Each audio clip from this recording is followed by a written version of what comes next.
Berbagai upaya dilakukan untuk menanggulangi COVID-19, baik melalui pengetatan protokol kesehatan maupun menggenjot upaya vaksinasi. Namun penguatan upaya tersebut perlu mendapat dukungan semua elemen masyarakat.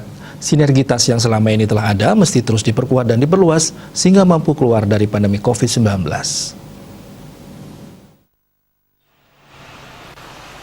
Sekda Provinsi Bali Deomade Indra di sela-sela pelepasan mahasiswa sebagai Duta Perubahan Perilaku, Duta Protokol Kesehatan, dan tim tracing di ruang Dr. A. Ahmadi Jelantik, Fakultas Kedokteran UNUD mengatakan bahwa berdasarkan data terakhir masyarakat Bali yang sudah mendapatkan vaksin berjumlah 1.260.000 atau sekitar 31% dari total jumlah penduduk Bali.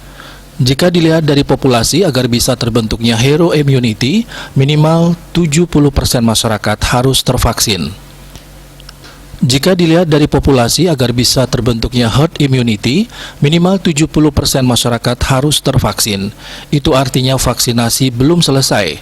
Untuk itu, pelaksanaan vaksin masih harus dipercepat dan diperluas, di samping menerapkan prokes yang ketat serta tracing yang diperkuat agar penyebaran COVID-19 di Pulau Dewata dapat dikendalikan. Ketua Harian Gugus Tugas COVID-19 Provinsi Bali ini juga memotivasi para mahasiswa Fakultas Kedokteran UNUD yang akan turun ke tengah masyarakat sebagai duta perubahan perilaku, pelaksanaan protokol kesehatan, serta penguatan tracing untuk bisa mengambil hikmah dan pengalaman di balik penugasan ini.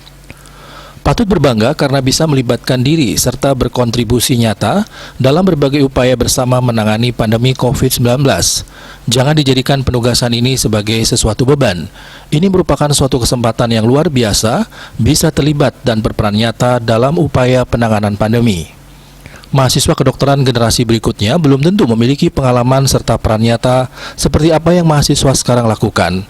Untuk itu, mari berperan sebaik-baiknya, berkontribusi nyata dan merasa bangga ketika nantinya pandemi ini bisa diakhiri. Winata Bali Pos melaporkan.